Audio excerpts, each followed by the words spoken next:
저는 임동학입니다. 어릴 때는 동학으로 불렸습니다. 그래서 나중에 중학교 가려고 보니까 학이 됐더라고요. 그래서 그때까지는 저는 본래 천주교 신자입니다. 근데 그래서 동학하고 전혀 연결시키지 못했는데 제가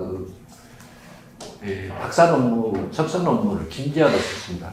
김지아 시인을 쓰다 보니까 동학을 공부해야 되겠더라고요. 그 주요 사상이 동학 사상이고 본인은 홀로 동학당이라고 그 집안이 다 동학 집안입니다. 동학 집안이고 그래서 그 사상과 문학을 이해하려면 동학을 공부 안 할 수가 없습니다. 그래서 사실은 어떻게 보면 동학을 김지아의 스펙트럼을 통해서 동학을 접하는 겁니다. 그래서 나중에 그 김지아 선생님이 말한 것이 과연 맞나 해서 이제 다시 동경대전이라 다시 혼자 읽어봤습니다. 그러니까 저는 누구보다도 제 스스로 판단을 하려고 했고 그래서 제가 여기 오늘 저는 경기동학이라는 것에 굉장히 깜짝 놀랐습니다. 사실은. 왜냐하면 전라도 쪽에서는 동학이 이렇게 사실은 동학을 하기는 아는데 투쟁하고 뭐 이런 동학이지 않습니까? 그래서 저도 젊었을 때 겁없이 그냥 동학과 제가 광주 사람입니다. 전라도 광주 사람인데 동학하고 올가를 뭐 연속성사에서 그런 시를 한 편 쓴 적이 있습니다. 동학에 대해서 딱 한 편을 쓰고 젊었을 때 이제 그런 그 동학 사상을 그런 김비아 시인의 그 책을 읽으면서 그 시 한 편이 동학 사상입니다. 사실은 어떤 시냐면 안성유기 있지 않습니까? 안성유기. 네, 안성유기 쇠의 그 울음 자체가 경물사상이나 이게 뭐 그런 시도 써본 적이 있고 그래서 동학사상은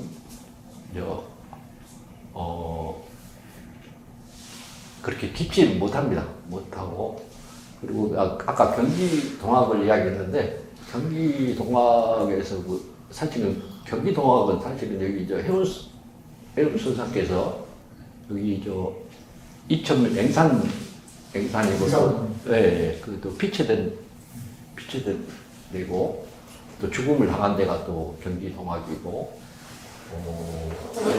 저는 해올 사상이야말로 어떤 우리나라 많은 사상들이 있지만은 어떤 종교도 있고 많지만은 이전부터 이런 생각을 했습니다.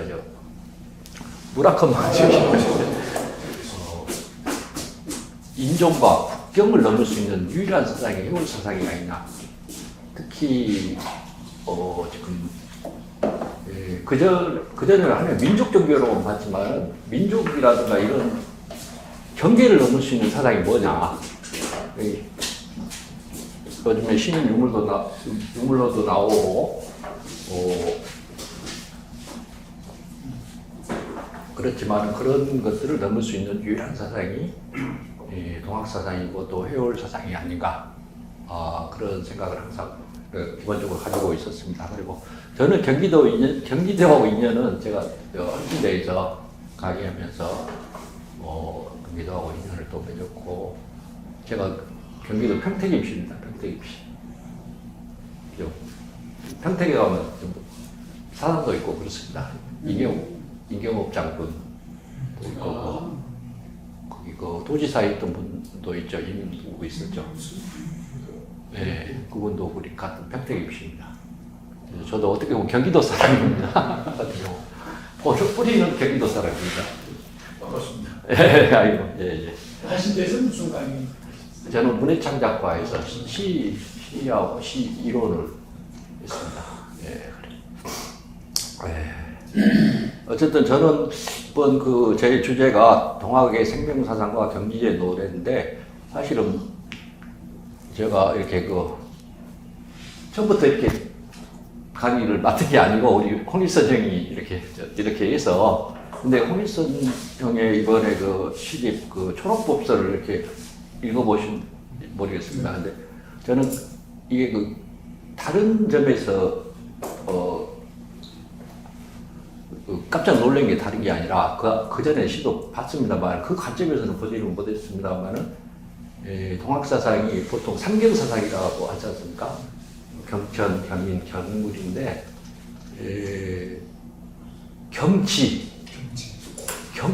경지가 빠졌다. 근데 이 시집이 바로 그 땅에 대해서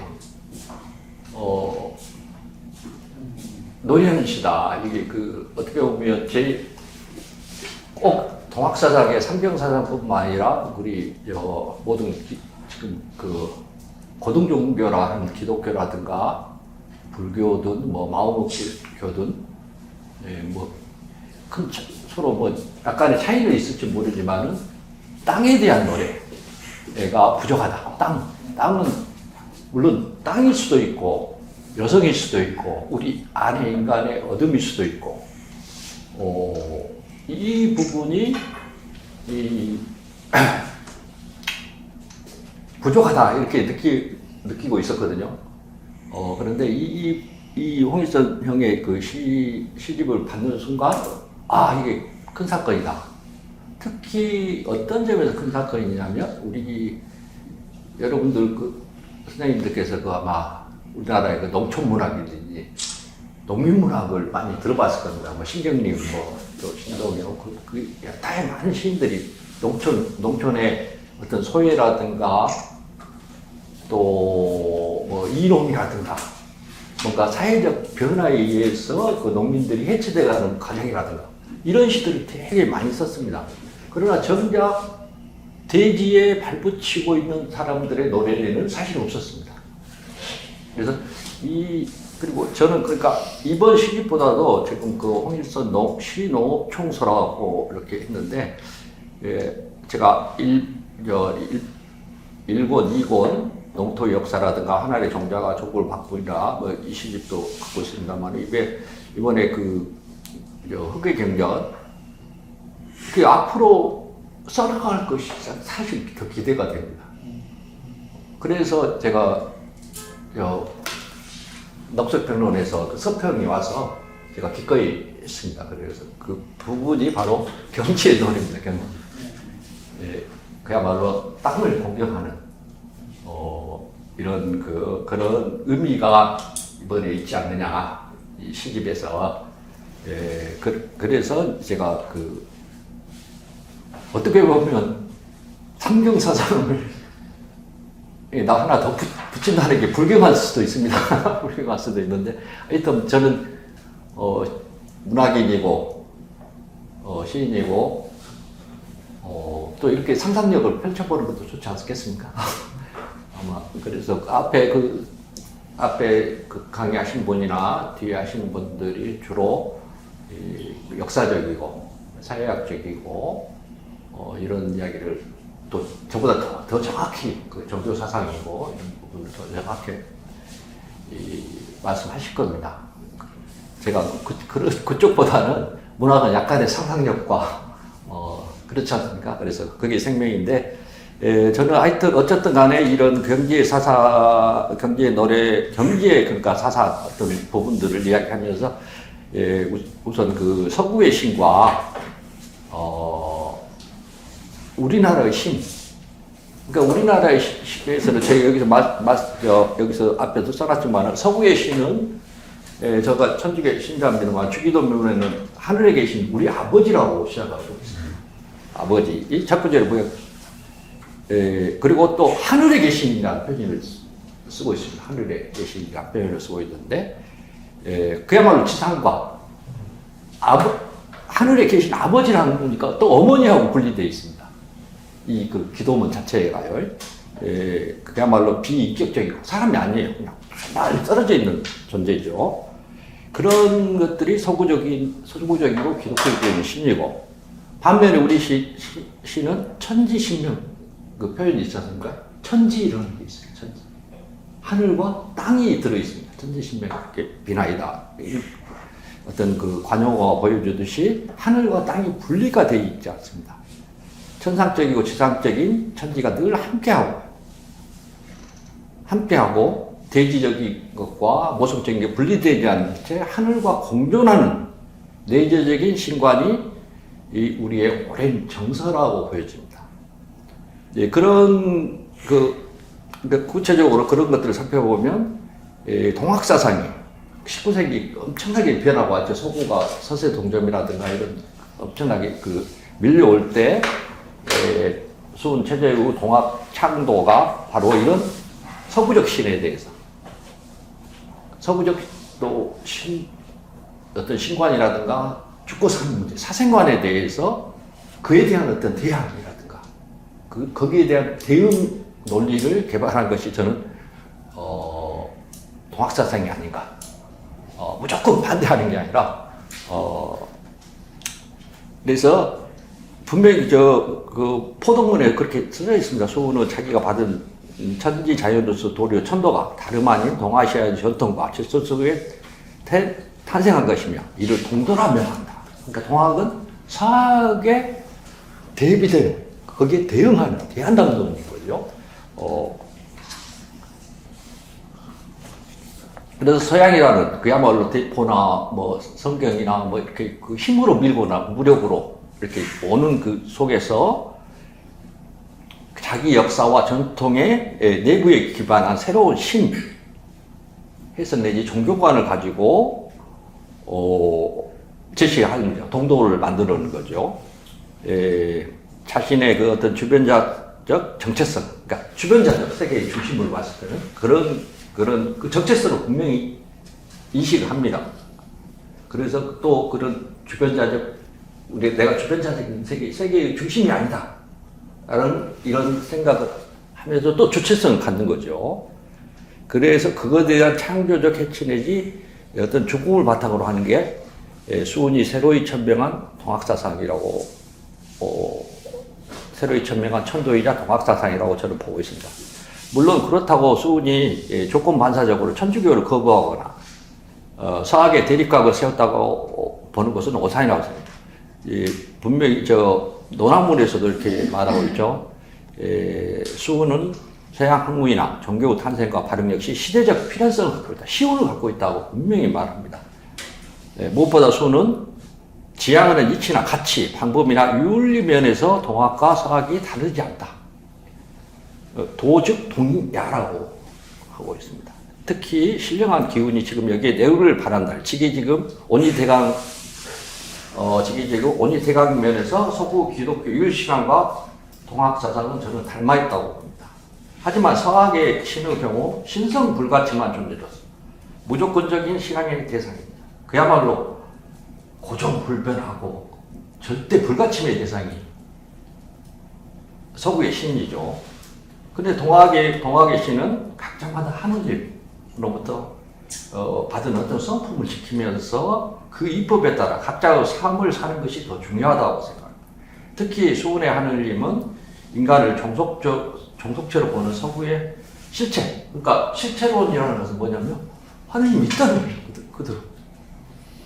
그래, 실질적으로 존재한다는 거죠. 불변적이고 그야말로 어떤 독립적인 존재, 이런 실체론적으로 이렇게 보고 있는 거죠. 근데 우리 수은의 하늘님은 그야말로 허령이라고 합니다. 텅 비어있는 영이다. 근데 허령으로서 인간의 내면에 강림하거나 기꺼이 찾아드는 존재입니다. 여기서 저는 허령이란 말이 비어있다, 뭐 이렇게 보통 생각하기 쉬운데,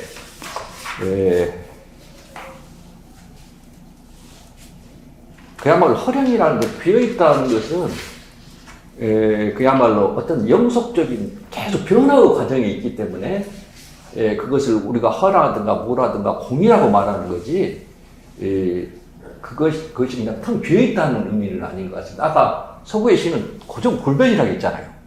근데 동학의 신은 항상 변하고 있는 거죠. 이제 그 변하는 것이 이제 우리 인간 마음과 서로 정해서 이렇게 나타나는 현상인데, 제가 그 밑에 시에 그 부지심이라는 여기 결이 순 최재우 결의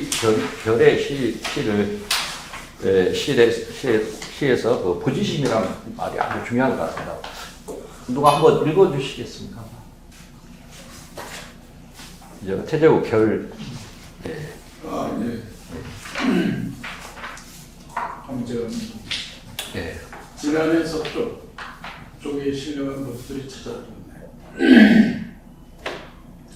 훗날 알게 되리 그날 내 집에 맺은 약속의 의미 기다리던 봄 소식을 마음의 느낌을 통해 알아차리듯 모두가 지상신선되는 세상 가까워지는 걸 보내 오 그러니 지금 여기 이때 보여준 신령한 것들이요 큰 진리는 그 알 수 없는 마음 가운데 있다. 예.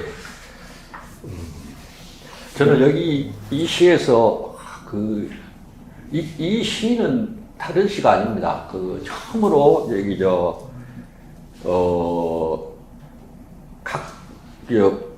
처음 여기 지금 82년이라고 했는데 83년 개해년 첫날에 쓰신데 처음으로 각처의 접주들을 임명하면서 그 본격적으로 시행된 접주들에 대한 감회와 어떤 동학 창도자로서 어떤 굳은 결단과 의지를 표명하는 시입니다. 결이라는 게 뭔가 결단하다는 뜻도 있고 하느님의 가르침을 받아서 쓴 글이라는 뜻도 있습니다. 결이라는 건데, 그러니까 수문과 접수들 사이에 동기적 어떤 맹약이라든가 그 결기가 이 시에서는 엿보입니다. 근데 그런 여기서 이 시에서 그런 접주들을 수문이 대장이 되고 밑에 쫄개로 보지 않습니다. 어떻게 봅니까? 영으로 심정. 이건 도어도 놓치고 그 수평적인 동지로 보는 거죠. 영우 다 영적인 사람들이다. 영으로 포칭하고 있습니다. 이것으로 볼 때 수문과 접주들 관계는 여타의 종교나 어떤 이념, 조직체처럼 수직적인 주종관계. 천주교 보면 막 교황, 주교, 책에 쭉 있습니다. 신부님, 수녀님. 엄격하잖아요. 주종관계는 일반적인 상하관계가 아니라 서구적 신과 인간관계와 달리 동학의 창조자의 수훈과 각 지역 접주들은 저마다 흔들리지 않는 깨달음, 각지불이 속에서 지상신선.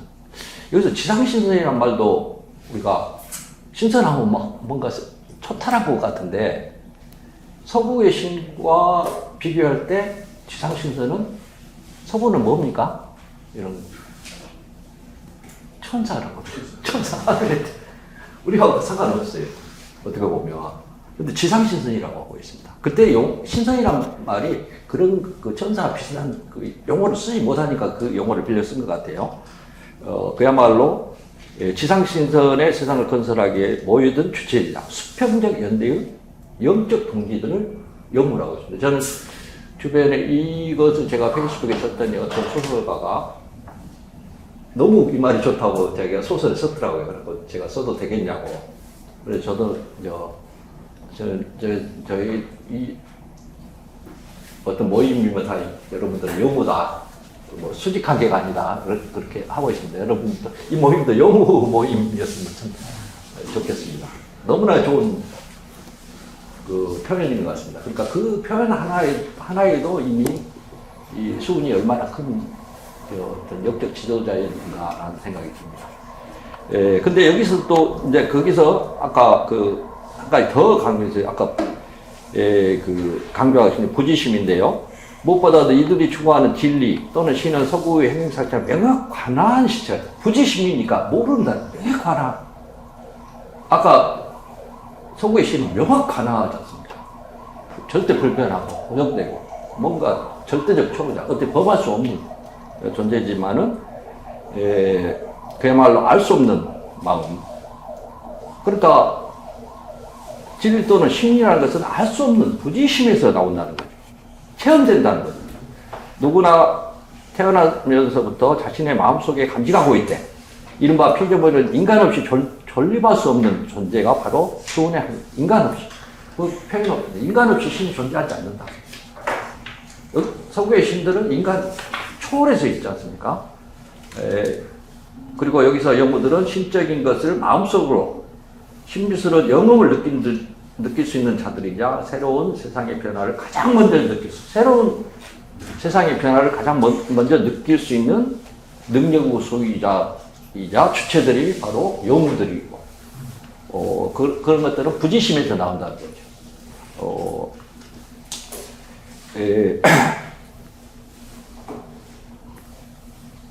그래서 그런 의미에서 수훈의 창조는 단순히 서양 종교와 동양의 신관념의 어떤 서로 만남을 의미하지 않는다고 생각합니다. 대체로 내재적 범신론에 머물러 있어요. 내 안에 어떤 신이 있다. 그 다음에 범신론이라는 게 다 신이다라는 거잖아요.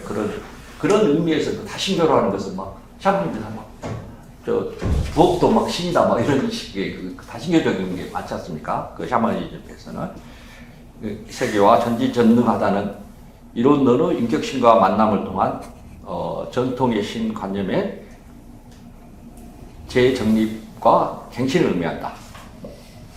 좀 추상적인데 조금 더 제가 좀 설명하겠습니다. 천지 만물을 주재하고 인간의 선악을 살피는 서구의 하느님과 다른 우리 민족 고유의 종교관과 가치관에 대한 새로운 하느님을 선포하는 게 수훈의 동학사상의 핵심이라고 저는 보고 있습니다. 이와 관련해서 그 각주의를 한번 보시면 해올이 이렇게 말하고 있습니다. 하늘이 사람을 떠나서 별곳에 있지 않느니라. 사람. 그러니까 서구의 신은 하늘 인간과 떨어져 있지 않습니까? 근데 분명히 해올이 이렇게 말하고 있습니다. 하늘은 사람을 떠나서 별곳에, 딴 곳에 있지 않는지라. 그래서 사람을 천대하지 말은 거죠. 사람을 천대하면서 하늘을 공격한다는 것은 물을 버리고 회가를 구하는 자와 같느니라. 그러니까 신도 결국 인간과 상호작용에서 쉽게 말해서 나오는 거지, 인간 따로 있고 신 따로 있고 이렇게 하지 않았다는 거죠. 요 사상이. 그래서 이런 해월의 삼경사상은, 그러니까 삼경사상은 게 하늘을 공경하고 사람을 공경하고 물건을 공경하는 게 간단히 말하면 삼경사상이지 않습니까? 이런 사상은 아까 하늘을 따라서 별곳에 있지 않느냐, 이런 사상, 신관과 신관의 반영이자 구체화인 거죠. 이른바 경천, 경인, 경물의 의식을 근간으로 하는 삼경사상을 볼 때 하늘과 사람과 모금과 사물은 하나의 진리, 한 몸으로 돌아간다는 의미의 동기일체를 이룬다고 하고 있습니다. 특히 이 가운데 각기 인간과 사물들은 기하의 작용, 이 기하란 말을 굉장히 애매하게 받아들이고 유교적으로 받아들이는데 동학에서는 기는 하늘님의 기운입니다. 하늘님의 기운을 받아서 뭔가 된다는 의미가 바로 기하라고 한 것 같습니다. 그런 하느님의 그런 작용으로 해서, 기하 작용으로 해서 이렇게 그런 본질들이 나타난 것이 하늘님이고, 자기 내면에 모신 그런 본질들이 숨어 있는 본질 은연이라고 했는데, 그런 실력의 상호작용 내지 신묘한 만남의 일치가 바로 삼경사상인데, 여기서부터 이제 우리 홍일선 형의 문학을 이야기를 하고 싶은데, 이 시집을 제일 깜짝 놀란 게 자기의 어떤 토대를 수원농부를 했더라고요. 나는 수원농부를 수원농부를 자부심으로 상대했고, 이런 경제 사상의 출발점으로 수원농부를 이야기했더라고요. 그래서 깜짝 놀랐습니다. 불현듯 수원농부 시절 삼가 씨앗 모시는 법을 배우며 거기서 하늘님을 배웠다고 선언한, 거기서 하느님을 배웠다. 수원농부에서. 그러니까 자기 사상적 근거가 수원농부하고 자기 정체성을 이렇게 내세우더라고요. 깜짝 놀랐습니다. 그야말로 거기서 범신론 쪽이고 내재적인 신관이 거기서 생성됐다. 본인이 그렇게 말하더라고요. 그가 말은 하느님은 단적으로 여기서는 한를림이라고 해놨더라고요. 근데 어떻게 그 용어에 대해서 여러 많죠. 네. 한울림이냐, 한알림이냐, 뭐 점을 찍어서 뭐 이렇게 만든. 대체로는 어떻게 여기서 선생님들은 지금 어떻게 통일하고 있습니까? 통일이 안 돼 있죠. 그러니까 저도 그 다른 저는 그 문학에서 제가 여러분 김소월 아시죠? 김소월 모르는 사람 없잖아요. 근데 그분이 아닌 동학부더라고요. 아, 그래요? 제가 보니까 그 평생에 발표한 시의 50%가 사실은 개벽지에 발표했습니다. 그리고 자기 스승이 아주 유명한 시인데, 김억 앞에 또 그 초등학교 선생님이 천동교에 개벽지밖에 없지 않나요? 그때 아닌가? 다른 것도 많았나? 개벽지가 가장 유명한. 아니 다른 잡지도 있었을 것 같습니다. 근데 하여튼 제가 해보니까 50% 이상이 개벽지에 발표했습니다. 그리고 거기에 님이라든가 이런 단어들이 많습니다. 그리고 그것을 우리 한국 문학에서 전혀 지나치고 있더라고요. 그래서 제가 다시 개벽지라 해서 썼습니다. 그래서 제가 그리고 영도 사실은 동학에서 말하는 영이다. 님 이런 것들이 김소월이 그냥 문학적으로 한 게 아니라 개벽 영향이다. 예. 그걸 좀 놀라셨죠? 예, 제가 언제 그 산유화 같은 것도 어떻게 보고 동학사상 제가 그래서 수은 사상과 산유화 산에는 꽃이 피네 갈법년 꽃이 피네 그 꽃이 저만치 피어 있네. 이것도 동학사상하고 한번 연결시켜서 제가 쓴 적도 있고 그렇습니다. 예. 어쨌든 하늘님 때문에 이렇게 이야기가 좀 갔는데요.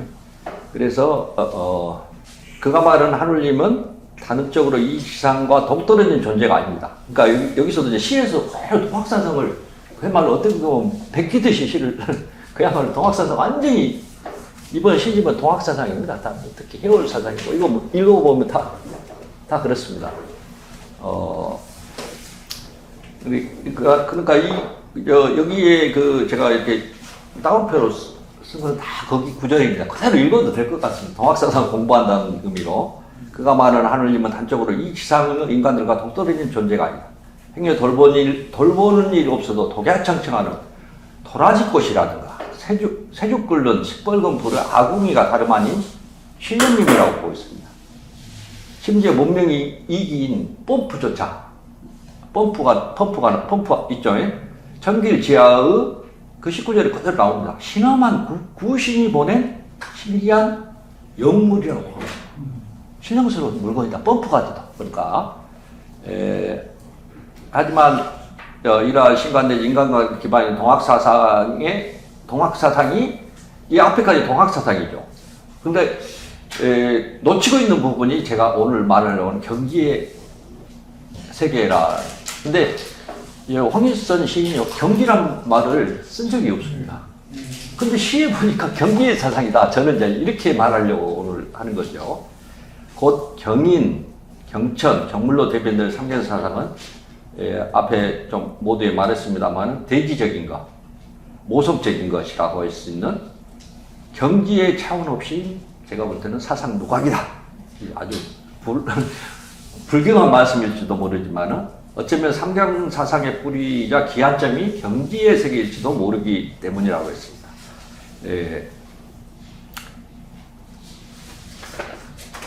그러니까 이 대지라는 것은 그야말로 어떻게 보면 제가 여성적인 것이라고 했는데 여성적인 것이고 대지는 우리가 그 물리적인 대지만이 아니라 우리 안에 있는 인간의 어둠이라든가 그야말로 또 자연이라든가 우리 안에 오늘 여러분들 음식을 여러분 드실 때 뭐에 따라서 음식을 먹습니까? 아니, 냉철한 이성과 영성에 의해서 먹습니까? 기분이나 어떻게 보면 감각, 맛있다. 사실은 어떻게 보면 동물적인 겁니다. 그죠? 본능에서 뭔가 끌림에 의해서. 우리 안에는 그것도 같이 있다는 겁니다. 그런 부분이 그야말로 대지고, 땅이고, 그야말로 우리 인간의 어떻게 보면 쉽게 말해서 양이 있으면 음적인 부분이고, 우리 인간 안에 좀 뒤에서 이제 좀 이야기를 하려고 하는데, 어떻게 본능 같은 것도 사실은 대지일 수도 있습니다. 길들이지 않는 어떤 이런 부분들을 종교는 다 그걸 사실 억누르죠. 종교나 문화들을 고상하게 만들려고 하고 그러죠. 근데 우리는 사실은 매일 흔들리고 있는 존재 아닙니까? 여기 선생님들은 안 흔들리는가 모르겠습니다. 저는 맨날 흔들립니다. 가슴을 많이 하죠. 제 별명이 버드나무입니다. 애 버드나무는 바람만 불어도 막 흔들리는데,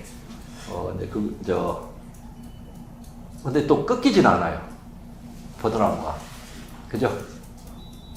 흔들리긴 하는데, 민감하게 바람은 흔들리긴 하는데 꺾이지는 않는다 해서 제가 그 별명은 사실은 술 때문에 왔습니다. 금방 빨리 취한 것 같은데, 절대 안 꺾인다 해서 했는데, 하여튼 인간은 버드나무 같은 존재가 아닌가, 그런 무엇이라든가, 밤이라든가, 이런 것들이 다 그 대지에 해당하는 겁니다. 근데 어쨌든 간에 우리는 땅에 대지에 발 안 딛지 않고 걸어갈 수 있습니까?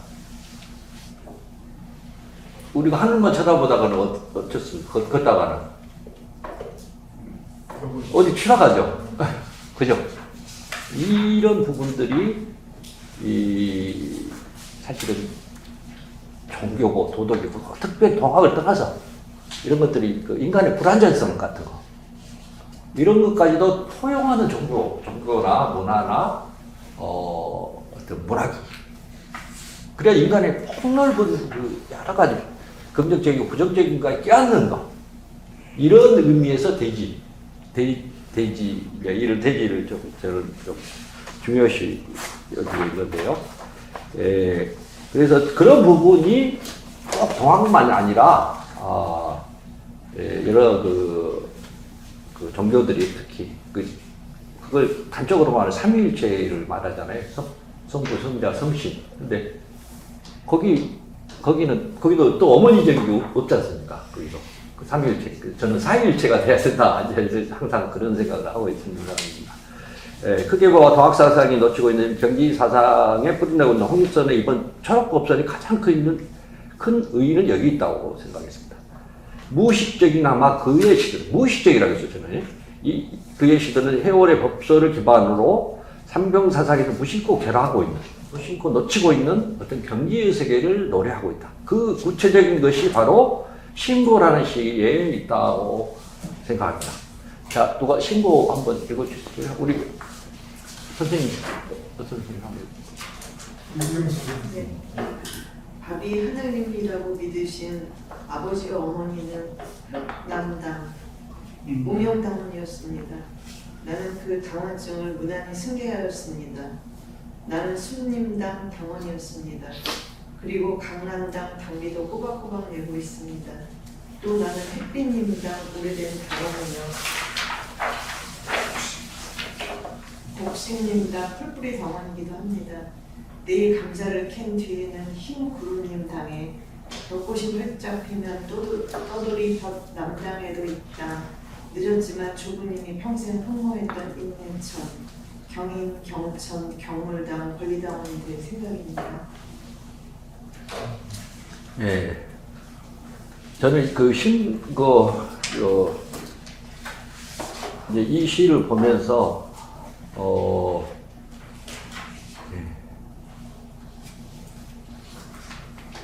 아우러라는 이 부사를 가장 그 눈에 주목을 했습니다. 왜 그러냐면 근본적으로 여기에 홍익선 시인은 무슨 당입니까? 무슨 신이요? 예, 여기 시에서 봤을 때 흥민당. 흥림당이죠. 흥림당이 기본이라는 거예요. 근데 아울러라는 것은 그 격까지라는 거죠. 그러니까 흑이 중심이 되어 있다는 거죠, 이 시에서. 나는 흥림당이다.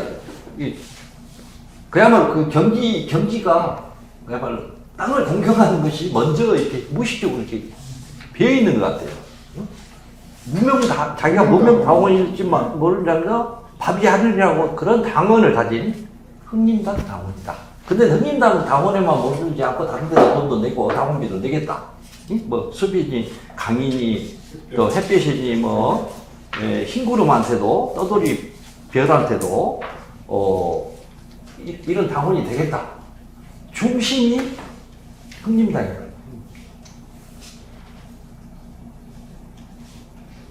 그야말로 여러 유사정당에 가입하는데 유사정당에 가입하는데 그것은 그 수평역 연대 확장이지 중심은 흥림당인 거죠. 예, 그래서 흥림당으로서 자기 정체성을 분명히 하고 있는 게 신고, 마음으로 고하는 거잖아요.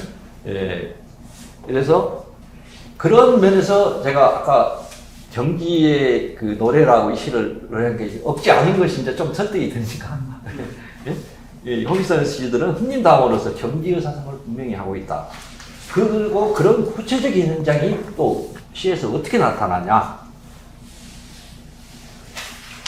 밭입니다, 밭. 밭은 밭으로 나타납니다, 밭. 그리고 그야말로 구체적으로 경지의 현장이 밭입니다. 그 밭에서 먼저 꽃 피고 지기를 간절히 기다리며 살다가 필경 돌아갈 때라는 그대들. 그런 그 밭에서 이렇게 꽃 피고 그런 것들은 즉 무의이와의 후세들이자 자연에 순리하는 성자들이라고 한묵상이라는 시를 통해서 그렇게 말하고 있습니다. 또한 거기에 너무 밴 고추 모종을 어쩔 수 없이 솎아내야 하는 것만 해도 배추 모종을 어쩔 수 없이 솎아내야만 하는 것에도 울음을 터뜨리고만 밭에 그간 속마음 이 펼치는 다양한 생성 변화를 읽고 있습니다. 그러니까 경지사상이 구체화시킨 것이 밭이고 그 밭에서 일어나는 여러 변화들, 그 현상들, 경지사상의 여러 현상들을 이렇게 시에서 노래하고 있죠. 그야말로 그런가 하면 온 숨 내려놓았던 아홉밭, 그 아홉이 그냥 젖던 것 같아요. 한숨 내려놨던 아홉밭에서 연두빛 아홉보살의 현란을 목도하거나 한때 너른 토란잎 참외꽃이 아름다웠던 홍경의 밭에서 일일이 다 호명할 수 없는 함자들이 엮어내는 생명의 출전의 장관을 만나게 됩니다. 그 밭에서 경지사상이 펼쳐지는 밭에서 어디 그뿐인가 거기서 연두빛 해나무나 진초록 잉무초를 키우고 있는 땅 위에서 자란 마을. 그런데 이런 밭만 있는 게 아니라 그런 땅 위에 자리한 마을 공동체. 여기를 주목하는 거죠. 그러니까 그 밭만 아니라 그런 땅 위에 자리한 마을 공동체가 없다면 불가능한 여기서 가진 이와 못 가진 이와 배움이 적고 많은 이들이 서로 보듬고 안거나 도우며 사는 의미의 유무상자의 구현을 봅니다. 이런 그 마을에서 이런 것들을 본 거죠. 소출이 많고 적음을 좌우하는 땅과 밀접하게 관계에 놓여 있을 밥 한 그릇 먹는 이치를 아는 것이 만사를 아는 것. 이걸 보통 식이란 만사지인데 본래는 그 경전에 그렇게 돼 있지 않습니까? 만사지는 식이란이라. 그야말로 세상의 진리를 다 아는 것은 밥 한 그릇의 의미를 되새기는 데서 의미가 있지 않느냐.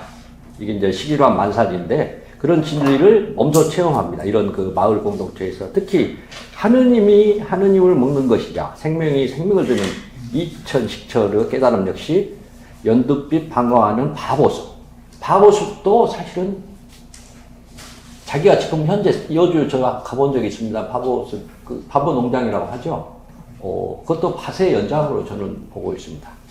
예, 지상에 기반해 있다. 모든 것들이 마을도 지상에 기반에 있고 바보숲도 지상에 그야말로 기반에 있는 거죠. 그런데 이천식전 한번 우리가 한번 이천식전은 어떻게 이해하고 있습니까? 어떻게 보면 하늘이 하늘을 먹는다는 건 생명의 모순 아닙니까? 가장 큰 모순인 것 같아요. 생명이 다 하늘인데 예, 하늘이 하늘을 먹는다는 게 가장 큰 역설이고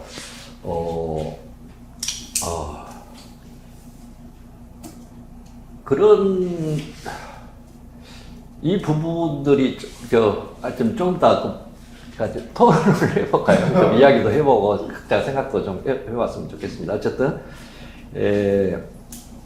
그러니까 모든 것들이 지상에 기반해 있고 밭에 기반해 있다는 거예요. 경제 사상은 그리고 자기 이제 그러면서 자기 고향을 이야기합니다. 돌모루 애움길. 이거 화성일 거예요. 화성이. 그죠? 이제 자기 그 잠바골. 이제 그러면서 잠바골도 또 밭이죠. 밭을 지금 이야기를 하죠. 그래서 그런 그 잠바골은 이제 한낱 추억이 된 고향의 경작지만을 의미하지 않는다고 생각합니다. 동시에 나 혼자만 사랑할 수 있어서 행복했던 작은 성체에 그치지 않습니다. 그런 의미를 이제 후에 생각해 보니까 그런 잠바골이 결국엔 쓰러지고 못 베어진 일체의 생명들이 기꺼이 고요 정적의 세계로 천천히 돌아가는 대지. 이 표현들이 다 표현이 거기에 있는 겁니다. 제가 이렇게 만들어서 막 억지로 경제사상을 만들라는 게 아니라 그런 돌아가는 대지를 나타나는 겁니다. 그러니까 돌모루 애움길에 있는 잠바골은 그야말로 고요 적정의 세계로 천천히 돌아가는 대지. 대지라는 게 사실은 아까 어떻게 말했습니다. 대지를 가만히 생각해 보면 죽은 생명도 다 걷어주는 거 대지죠. 그죠? 또 죽은 생명을 낳게 하기도 하고, 1차적으로 다 모든 더럽고, 그런 걸 가림 없이 다, 사실은 어머니가 마치 이렇게 다 모든 걸 깨안듯이, 그런 점을 이렇게 이렇게 이런 표현으로 한 것 같습니다. 궁극적으로 철학법설로 대변하는 말씀을 모시는 자리가 바로 자기 고향의 잠바골이다. 굉장히 상징적으로 이제 상징화시킨 거죠. 이처럼 홍일선의 시인에게 밭 또는 푸른 숲 연초록 논밭들. 여기서 이제 논밭이 나오더래요. 그저 식물과 곡식을 키우고 거두는 경작지가 아닙니다.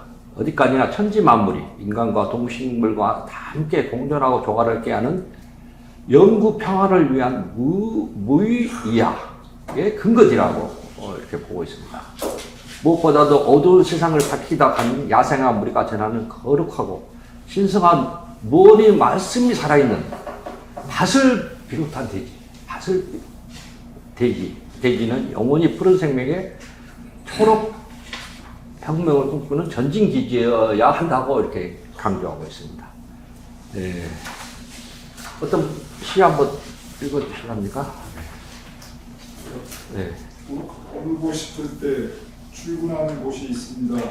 텃밭 외롭게 지키고 있는 배추들, 실파들, 통갓들, 상추며 부추들, 무수들, 저 지고한 불천불력의 생명들, 동업들이 나에게 있습니다. 멀잖아 들어가길 가길 때라고 동기일체 시간 가까웠다고 조용히 말씀드렸습니다.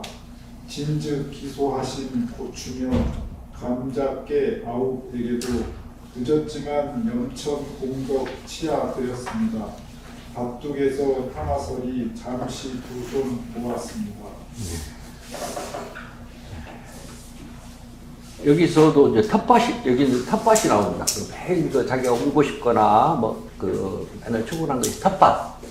아까 밭에 그 밭인데 텃밭은 일단 일상적인 의미에서 볼 때 각종 어떤 채소가 자라거나 그걸 가꾸는 공간입니다. 특히 배추나 실파 등 속의 채소들이 외롭게 자라거나 그것들을 수확하는 터전의 하나입니다. 하지만 대지지향적인 항심과 그러니까 그야말로 아까 대지지향적이라는 것은 자기도 모르게 땅에 대해서 굉장히 노력하고 있잖아요. 동학사상을 하면서도 그 대지지향적인 항심과 세계가 가진 홍일선이 있죠. 나에게 그 텃밭의 채소들은 한낱 먹을거리가 아닙니다. 놀랍게도 그야말로 지구한 불천분역의 생명들. 그래서 생명들이라는 수은이 우리 사람은 생명이라고 그러죠. 살아있는 영적인 존재라고 사람이라고 하고 생명이라고 합니다. 다 우리 인간들의 생명이라고 합니다. 그래서 그 각주 사회를 보시면 동화구 포동문에는 불천분역, 그러니까 뭔가 옮기지 않고 바뀌지 않는다는 그 불천분역은 내 안에 하늘님을 모신다는 의미의 동화구의 핵심 교리인 시천주 사상가의 교리입니다. 그 하늘님은 옮겨가지도 불천이죠. 바뀌지도 않는 덕을 각자 깨닫고 그 이치를 받들어 실천해 나가야 한다는 것을 의미한다고 이렇게 했는데, 네. 놀랍게도 그러니까 그 채소들은 한낱 먹을거리라든가, 먹을거리가 아니라 그야말로 생명들이자 동업자로서 우리가 천지 만물을 부모 섬기듯 똑같이 섬겨야 하는 대상이라고 이렇게 말하고 있습니다. 그리고 그럴 때 텃밭은 단지 집터 가까이 딸린 밭을 의미하는 것이 아니라, 여기 의미하는 것이 아니라가 빠졌네요. 의미하는 것이 아니라 천지의 은덕을 갖고 나아가 하느님과 함께 일하는 동사의 기틀이 된다고 이 시에서 이제 말하고 있죠. 그러니까 나에게 고추며 감자, 깨, 아욱 등 속은 한갓 사물이 아닙니다. 사람을 하늘로 공경하는 경인사상의 연장이고, 그리고 사물을 향해 두 손을 모으는 행위는 저 밖의 허령이 아니라 내 마음을 공경하는 향화설이로서 경천을 의미합니다. 내 마음을 공경하는 것. 경천이 사실은 내 안에 하느님을 모시는 거죠. 경천 잘못하면 하늘을 모시는 거, 기독교적으로 가버릴 수가 있는데 사실은 향화설이를 말하는 거죠. 동시에 천인합의로서 인간을 제외한 세상 만물의 공덕을 취하는 경물, 동시에 천인합의로서 인간을 제외한 세상 만물의 공덕을 취하는 경물, 하느님을 사람으로 대하는 경인의 실천 현장이 바로 텃밭입니다. 그리고 이 가운데 내 마음이 하느님이라는 동기일체 의식. 여기 앞에 시에 대한 설명입니다. 어떻게 보면요. 시에도 그렇게 써졌지만 내 마음의 하느님, 오심 즉 여심이라고 하는 거 있죠. 그게 이제 이라는 동기일체의 의식은 무엇보다도 삼경사상을 뒷받침하는 이런 세계가 다 경지사상의 반영이라고 제가 보는 겁니다. 그래서 다시 각주를 한번 보시면, 동학의 동기일체는 만물이 하느님 자녀로서 하나로 연결되어 있기에 하느님을 공경하고 인간과 만물을 존중하며 함께 가야 한다는 인내천 및 사인여천의 정신과 실천에 연결되는 개념이 바로 동기일체라고 하는데요. 따라서 어쩌면 동학의 삼경사상의 확장이자 심화로서 사경사상적 세계관을 구현하고 실천하는 홍일선이, 그러니까 여기 경지사상만 아니라 삼경사상을 바탕으로 해서 사경사상을 사실 노래하고 있는 시인이 홍일선 신이라는 생각이 들었습니다. 그래서 홍일선, 다시 이야기하지만은 앞으로 나올 시집이 더 사실 기대가 되고, 한편으로는 뭐 잘 해낼 수 있을까, 뭐 이런 사실은 좀 그런 게 있습니다, 제가. 사경사상을 구현하고 실천하는 홍일선이 문득 발걸음이 멈추는 것이 요직평화의 한 기둥이, 궁벽한 마을의 눈과 밭에 적합한 것은 결코 우연이 아니라고. 이 시가 굉장히 힘찬데, 누가? 예. 나 농자요. 예. 열을 놓으면 자 고조선으로는 이름으로 따. 좀 힘을 줘서, 나 농자요. 뭐 좀 한번 했으면 좋겠습니다. 나 농자요. 네. 별을 노래한 자 고조선으로는 이름으로 따니 내 본가는 천지자연 어떤 이는 천천히 읽으시. 천지 부모를 관양으로 쓰는 이도 있다고 들었소. 굳이 학렬을 밝힌다면 공맹자, 노장자, 양목자와 한 학렬이요. 시절 기염하여 황금 부동산 땅으로 호명되는 말세의 부부가 있으나 논 한마지기에서 벼 5 금검이 내놓고 밭 한대기에서 서리태, 너말, 들깨, 서말, 녹두말, 가옷, 공곤이 소출하는 생명이요. 오직 내 몸이 하나님이라고 믿는 천지요. 천치요. 천지요. 천치요. 홈이 은공 잊지 않고 육철낮 눈빛 아프게 바라보는 자요. 한때 뒤란 오동나무에 눈썹 핀 봉황이 깃들기를 소원한 적이 있는데 가여운 굴뚝새가 붉은 머리 오목눈이들이 봉황이어서 그들과 눈 맞추는 게 홍복이었소. 하온데 천지자였께서 우리 부모님께서 문명 업보로 기후위기 멸세에 이르렀으니 빛인 나는 광명 업보라 필경 죽음이라 우리 천지 부모께서 온갖 괴질 만병 껴안고 있어. 나 지금 너무 아프오. 시가 무엇인지 모르오. 그런데 초록과 더불어 사는 시에게 권세가 있다고 들었어. 시여 우리 천지 부모 좀 살려줘. 나 좀 살려줘. 농자라는 말이 참 좋습니다. 공자, 맹자 하듯이 굉장히 적으신 거예요. 그거 자는 사실 아들 자자가 아니라 그 높임말입니다. 그 선생이라는 뜻입니다. 공선생, 노자 선생, 노 선생, 굉장히 높인 말이고 여기는 굉장히 겸손한 것 같지만 굉장히 당당한 어떤 선언이 들어있는 시입니다. 그러니까 나 농자요.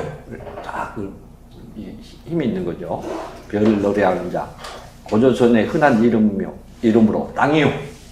뭐 이런 굉장히 그동안 겸손했는데 상당히 사실 겸손하지만 굉장히 당당한 이런 어투, 시의 어투가 들어있는 것이고, 우선 뭐 이걸 살펴보기 전에 천지 부모란 말이 있지 않습니까? 여기서도 큰 차이가 납니다. 서구의 신과. 아까 서구의 신은 뭐라 했습니까? 아버지, 하느님하고, 여기는 부모, 그러니까 어머니, 아버지가 동시에 나타납니다. 사실 양성이 동시에 있습니다. 그러니까 이 점을 가지고도 뭐 좀 이야기를 해보고 싶은데, 뭐 부처도 남자고, 마호메트도 남자고, 세계 종교 다 남자죠. 예수도 남자고. 그러니까 그 종교, 그런 이른바 거동 종교는 사실은 옛날에 여신의 시대가 끝나고 남신들이 등장할 때, 남자들이 권력을 잡을 때 이 종교가 창립됐다고 하거든요. 그러니까 남자 중심이에요. 그나마 부처 얼굴은 남자인데 여자 같잖아요.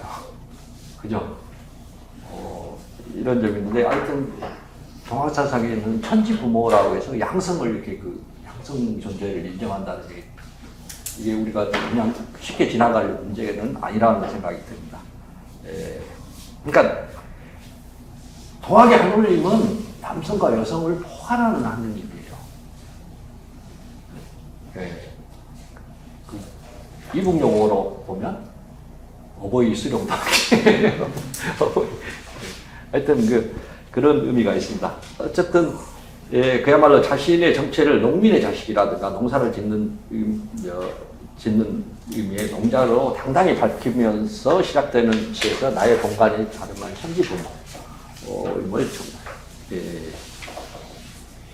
천지부모의 각주 육을 한번 살펴보시고요. 그런 가운데 나의 정체성이 직접 변홍사와 반홍사를 짓는 경인, 그야말로. 이제 이 경자는 밭을 가는 사람, 경인, 그런 의미. 즉, 농업 자체를 하나의 신앙으로 모시고 있는 농시. 그러니까 여기 한자를 잘 보십시오. 농을 모시는 사람.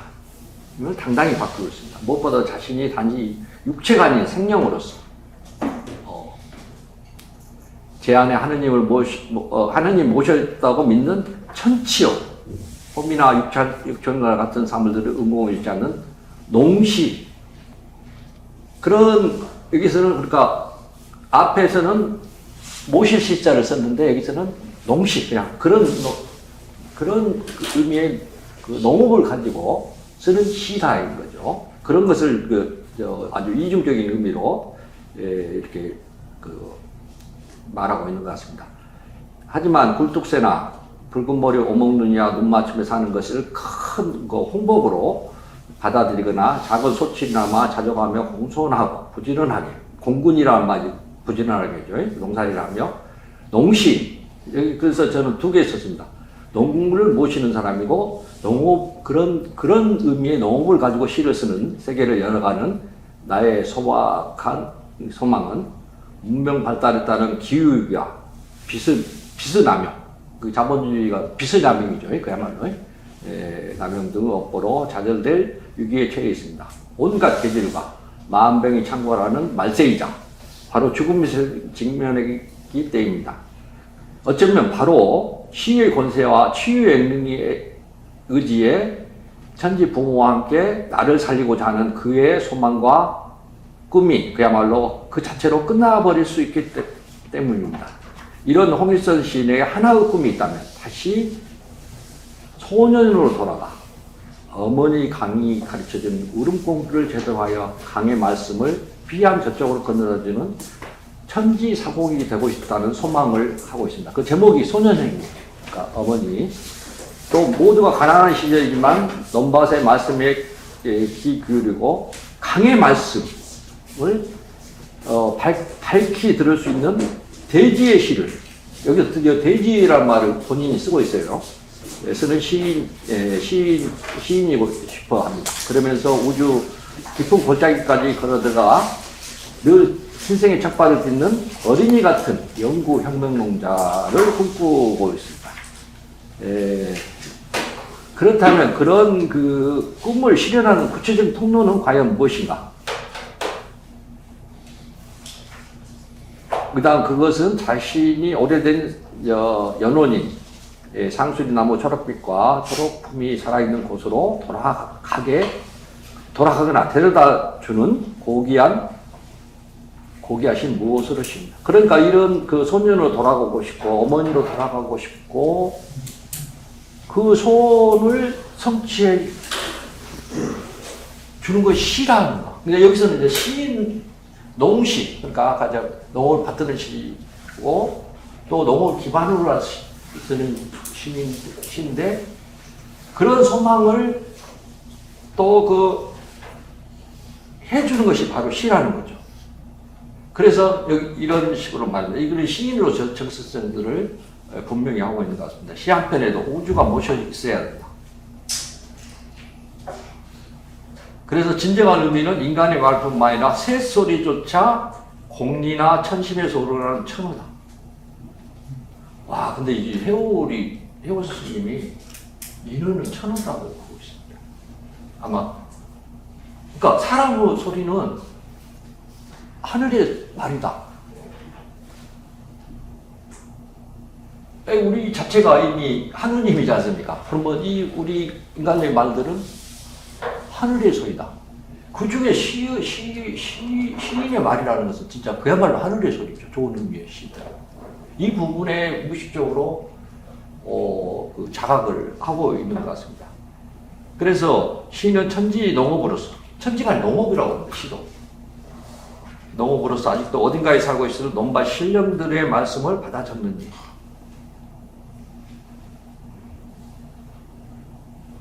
그러니까 그 인어가 천어가 될 때는 어떤 사심이나 사욕에서 하는 말이 아니라 그야말로 그리고 그 어떤 개인의 감정이라든가 사감에서 나오는 말이 아니라 어떤 공리와 이게 해오리 말씀입니다. 공리와 천심에서 나오는 말. 그야말로 이치에 합당하고 도에 통하는 말. 이럴 때 그 말은 그야말로 천어가 되는 거예요. 사람의 말이 그 말은 하늘의 말이 되는 거예요. 시가 천어가 되어야 된다. 그렇죠. 그렇죠. 이 인간의 언어가 천어가 되는 가장 가까이 있는 언어가 되는 시의 언어라고. 저도 시를 쓰지만은 그래서 시 한 구절에 조사 하나에, 그러니까 시를 설명하는 가운데 조사 하나에 생명을 거는 게 시라고 하거든요. 조사 하나 달라지면 시가 엄청나게 달라집니다. 그러니까 조사를 뭐 을을 나도 너도 한테 도 이 하나 때문에 엄청나게 의미가 달라집니다. 조사 하나의 생명을 얻는 시인이라고 그러는데 그것은 바로 인은 천하라는 의미로도 또 해석될 수가 있겠죠. 그러니까 진정한 의미의 시는 인간의 말뿐 아니라 그야말로 새소리자 공리와 천심에서 우러나는 것은 다 천하라는 거죠. 그에게 시는 그래서 천지간의 농업이다라는 이야기를 하고 있죠. 각주 한번 봐보실까요? 7번. 해오는 어느 날 때마침 참새 무리가 나뭇가지에 앉아 지저귀는 소리를 들으면서 저 소리 역시 시천주 소리다고 말합니다. 그러면서 천어가 인어라고 강조합니다. 인어라고 강조한 바 있는데 여기서 인어는 다름 아닌 시인의 말이자 시어라고도 무방할 것이다. 쟤는 이제 이렇게 이제 저는 해석을 한 거죠. 이렇게 그런 시는 천지간의 농업으로서 그런 논밭 신령님들의 말을 받아쓰는 일인데, 그게 6.25 난리통에 1950년생이더라고요. 그렇죠. 홍일선 선생님이. 그게 6.25 난리라는 시대적 사주를 업보로 품고 태어난 불운한 아가로 하루 이틀 지나도 탕채 울지 않아서, 자, 시에 그대로 나왔습니다. 자기 할머니께 비나리에서 울음포를 터진 사연을 갖고 있는 홍일성의 운명인 것 같습니다. 그러니까 천지간 농업으로서 어디가 살아있는, 그 천심에서 우러나는 그런 시를 쓰는 것이 자기의 운명이다. 이제 저는 그렇게 생각해 봅니다. 그리고 지금은 제 스스로 먼 곳을 잃어버린 늙은 농부를 아까 보니까 여기들 여광옹이라고. 근데 그 나이에 지금 노인 행사 접니까? 아직도 젊게 보이는데 여광옹이라고 이렇게 하시는데, 늙은 농부로 스스로를 명명하면서 참담한 초록사사를 조용히 묵상하고 있는 중인 그에게 맡겨진 사명이 바로 그런 천심에서 우러나는 공리와 천심에 우러나는 천어를 받아쓰는 일, 그게 사명이라는 겁니다. 그래서 동시에 보리사월 동동파로로 그 논밭으로 돌아갈 수 없는 70종심 노농이라고 했어요. 노농이 되어 많은 것들을 두고 오거나 버리고 온 생명의 먼 곳을 향해 홀로이 해상하는 중에 막중한 시대적 사명이기도 할 것입니다. 그러니까 운명이기도 하고 사명이기도 하고요. 나는 그런 홍일선의 이번 시집을 압도적으로 지배하는 연두를 포함한 초록색채에서 그런 초록색채에 출연해서 그걸 봅니다. 그러니까 초록이라는 게 단순히 이렇게 물리적인 초록이 아니라 심리적인 색채라는 거죠. 우리가 시인들의 시를 보면 어떤 사람은 검은색이 막 나타나. 자기도 말이렇게 검은색을 씁니다. 그 사람은 아직 내면의 혼돈이 정리가 안 된 사람입니다. 특히 아까 김비아 시인을 이야기했지만, 김비아 시는 처음 초시 검고 해만 타는 거, 붉은 굉장히 내면적으로 혼란이 됐습니다. 그러니까 저는 시인들의 시를 보는 방법이었지만 색채를 봅니다. 이 사람들은 어떤 색깔을 주로 쓰고 있는가, 이거 무의식적으로 나오는 거거든요.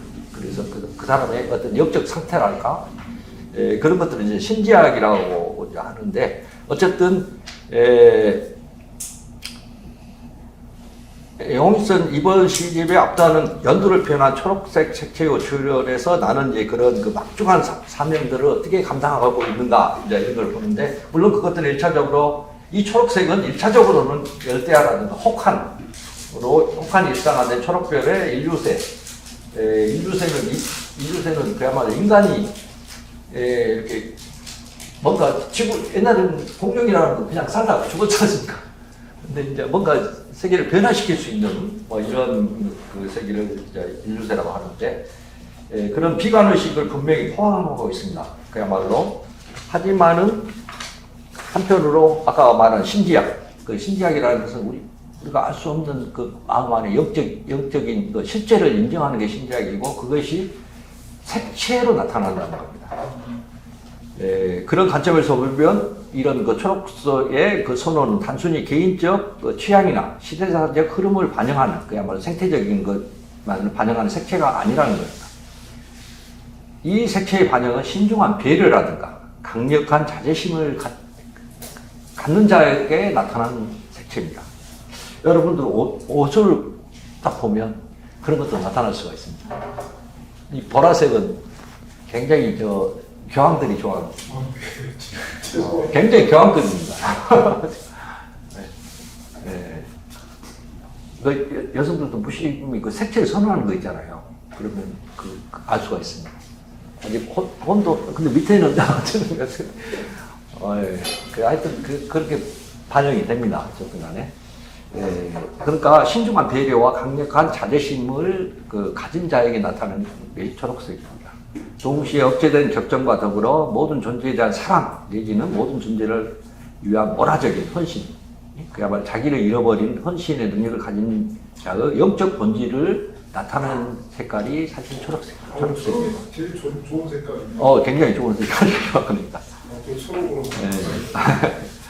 하여튼 그래서 이번 그 홍일선 형의 그 제목 초록법설인 건 그런 점에서 단지 자연적이고 생태적인 의미를 함축하는 것이 아닙니다. 모든 천지만물에 신성이 깃들어 있다고 보는 그의 초록서사의 탄생은 만물이 다 혈육이고 종친이며 경물 근친으로 받아들이면서 기꺼이 그 씨앗을 섬기는 이의 지극한 경외심과 관련되어 있습니다. 세상의 어둠이 아무리 깊어도 신새벽 푸른 말씀으로 암흑의 시간들을 견디고 이겨내는 영적인 눈을 가진 자의 침착하고 사려 깊은 혼의 어떤 아우라와 될 수 없는 관계에 있는 게 초록 색채라고 하고 있습니다. 이런 부분들을 이런 평론을 못 보시죠? 아이고. 근데 하여튼 홍일선 형의 저는 그 현장에 가봤으니까 그리고 지금 사는 자세를 보니까 그런 색깔이 나오는 게 일부러 의식적으로 조작한 것이 아니다 이런 부분. 다른 그렇게 설사 살더라도 초록이라고 쓰기가 힘듭니다. 하지만 오늘날 세계 인구 54%가 도시에서 생활하고 있으며 대부분의 사람들이 자연과 거의 접촉할 기회가 없는 상황 속에서 논둑 늙은 버드나무에도 신령이 깃들어 있으며 제 별명이 뭐라겠습니까? 있으며 우리가 어떻게 살아야 다시 그 시절의 신령하고 영원한 말씀을 모실 수 있을 것인가? 솔직히 에딘 땅 어느 보리밭에 맞전루 불빛이 휘황하고 무고한 답청의 한복판에 고속도로가 두옥신처럼 누워있는 고향 상실 시대 속에서 다시금 푸른밭의 미래의 시절 좀 옛날에는 뭐 그런 장소가 없기 때문에 밀밭에서 어떤 것들이 많이 이루어졌죠. 사랑이. 그런 푸른밭 미래의 시절을 숙련한 시간 속으로 되돌아가는 것이 거의 불가능한 시대가 우리가 살고 있지 않는가. 그래서 홍일선 시인도 그걸 잘 알고 있는 것 같습니다. 하지만 그럼에도 불구하고 그는 오늘 또 어미소, 숨소리 그리운 논외의 시절, 그때로 돌아갈 수 없느냐고 묻고 있습니다. 비록 청사처럼 선여 춤자이가 즐겼던 고조선 하늘로 귀환한 것이 비록 너무 먼 길이라 하더라도 일하시는 자들의 손톱 때마저 경물하고 선물로 받아들이는 후천 계획에 대한 그의 그리움이 포기할 수 없고 그 그림이 들어있는 시집이 바로 초록법설이고 또 한 개인의 시집을 넘어서 그런 우리가 도시인이고 어떻게 보면 지구가 멸망할 수도 있는 이런 상황 속에서 어떤 것을 환기시켜주는 시집이 바로 초록법설이고 또 특히 저희 주장일 수도 있지만 어떤 경지의 사상을 다시금 우리가 발을 딛고 있는 땅에 대한 어떤 생각을 일깨워주는 게 아닌가 그렇게 생각합니다. 하여튼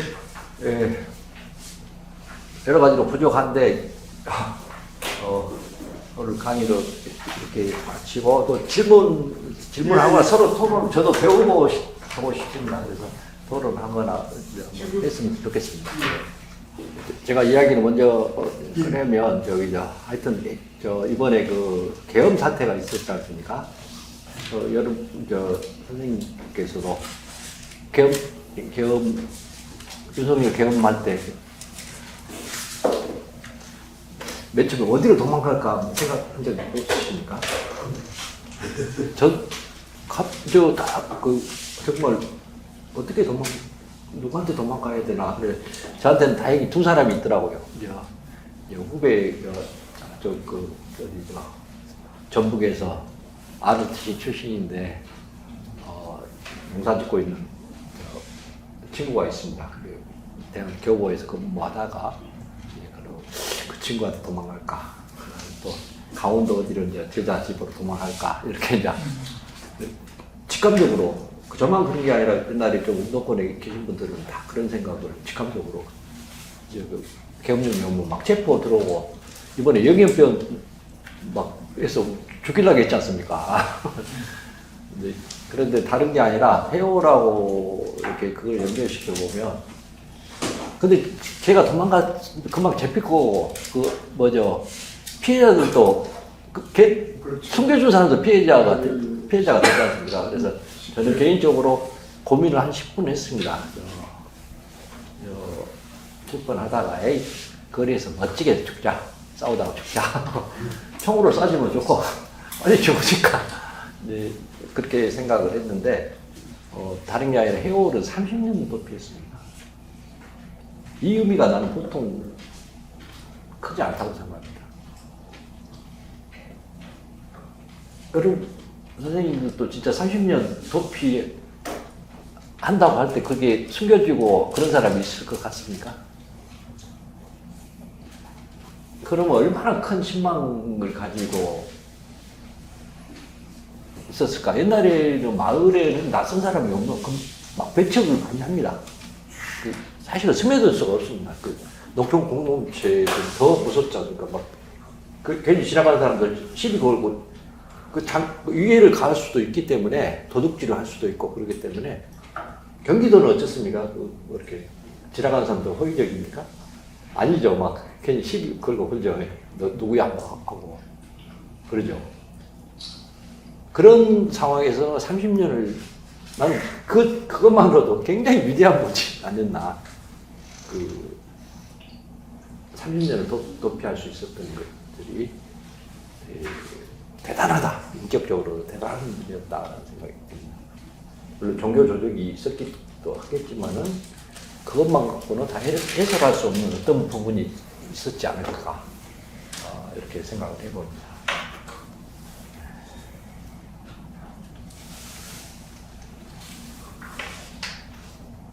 초록법서를 시로 읽었어도 모를 의미들이 가득했을 텐데, 이제 선생님 이게 서평을 엄청나게 해주셔가지고 조금 모르는 분이 이제 저는 못 봤지만 보면은 좀 그래도 조금은 생길 것 같습니다. 아이고. 그러니까 나는 이분이 상을 받아야 된다고 생각을 했어요. 큰 의미가 있다고, 우리 문학사적으로. 그러니까 아까 얼핏 이야기했지만 우리 농촌 문학이라는 게, 신경림 시인의 농문은 다 알 거예요. 검색해봐도 금방 나오지만 사실은 그 시는 그거에 어떻게, 나는 옛날 젊을 때부터 그랬습니다. 대놓고 거기 평론에 했던 구중서 선생님 지금 90 되셨는데, 이 평론가들은 머리가 나쁜 것 같아. 젊을 때니까 막 그렇게 막 도전적으로 이야기했죠. 30년 전 넘은 시절에. 왜 그냥 거기 시를 보면 시골 벽촌에서 그렇게 뒤에서 깽가리 치고 이렇게 뭐 얻는 거 있지 않습니까? 이렇게 음식 얻어 먹고 소주 마시고, 그게 어떻게 농촌시가 될 수 있느냐? 제목만 농무지 제대로 된 농촌시가 없다. 우리 지금 한국시에서는. 그러니까 우리는 농무하면, 그리고 초기시에 보면 옹격지라든가 이런 시에 보면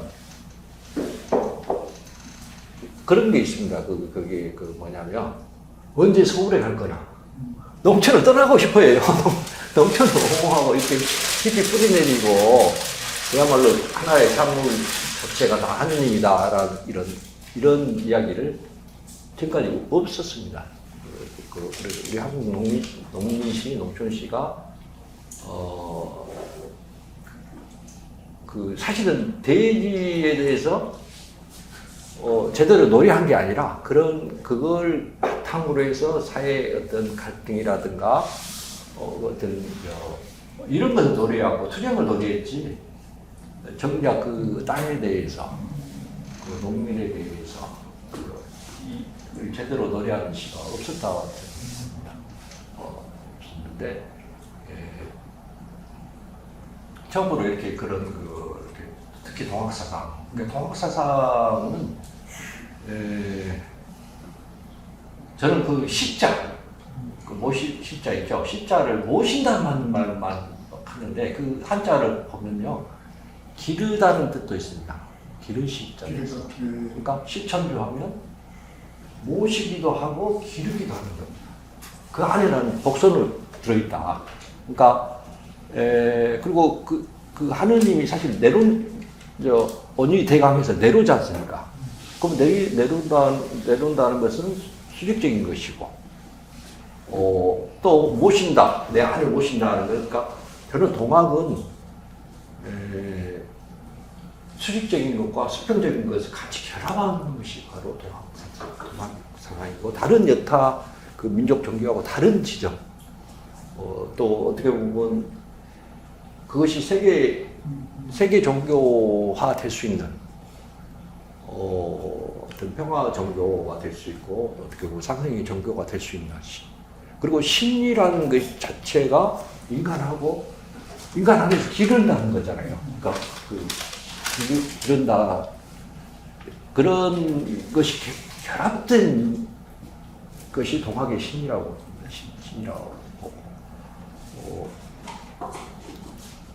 그러니까 서구의 신은 각자 유심이라고 그러지 않습니까? 죽으면 천당 가려고 말하고 막. 근데 이제 수문을 보니까 질문에서 보면 천당 가냐, 안 가냐, 이런 것은 말하지 않겠다라고 하고 있습니다. 저는 오늘 선생님 말씀 듣고 이제 경지, 그러니까 대지를 같이 이 얘기를 새롭게 들었는데 사실 이제 저도 동학을 고민을 하면서 이제 주로 고민하는 거는 경천 경인이에요. 사실. 하는 문제, 사람 문제 이런 문제를 이렇게 같이 고민을 하면서 이렇게 공부를 하는 건데 이 경지, 그러니까 대지적인 어떤 관점, 생각 이런 것들을 이렇게 좀 생각을 해보니까 훨씬 더 이 동학적인 어떤 정신이나 생각들을 좀 넓힐 수 있는 그런 어떤 좀 이런 표현이 좀 어떨지 모르겠지만 콘텐츠라 할까요? 이런 거를 좀 느껴볼 수 있다. 그러니까 아까 선생님 표현에서도 그 대지가 갖는 그러한 의미를 충분히 얘기를 하셨는데 그런 게 좀 있는 것 같고 또 그걸 또 우리 초록법설로 얘기를 하니까 훨씬 더 좀 깊이 있게 이 생각들을 좀 이렇게 펼쳐볼 수 있는 거 아니었나 이런 느낌 좀 들고요. 그러니까 이게 참 어렵습니다. 근데 이런 생각은 다른 게 아니라 그 융이라는 철학 분석심리 학자 있습니까? 그 부분은 본래 자기 아버님이 기독교 목사입니다. 기독교는 아까 말했지만 삼위일체를 강조합니다. 근데 거기에 하나 빠진 것이 사다. 사가 아까 말한 우리 식으로 말하면 경지의 경이고 대지적인 거, 여성적인 거 이게 빠져 있다. 네 번째. 그래서 독선적으로 나온다. 어느 기독교라도 얼마나 독선적이지 않습니까? 그죠? 그러니까 제가 이 이야기가 맞을지는 모르겠지만 저 하늘에 계신 우리 아버지 일용할 양식을 주옵시고 그 일용할 양식에 대한 의미를 많이 생각하지 않는 것 같아요. 일용할 양식은 그야말로 물질적이고 영적인 것만이 아니라 우리 안에 그야말로 우리 안에 지금도 막 긍정적인 것과 부정적인 체험이 있지 않습니까? 그런 것을 우리가 매일 살고 있습니다, 사실은. 금방 좋은 생각했다, 금방 나쁜 생각했다. 사실은 그렇지 않습니까, 우리가? 그런 것들이 사실은 우리의 일용한 양식이고, 그야말로, 그런 일용할 양식을 감당하고 책임지고, 그야말로 또 그것을 이해하고, 그런 능력이 일용한 양식이지 않느냐. 그러니까 자칫 이렇게 그 종교화가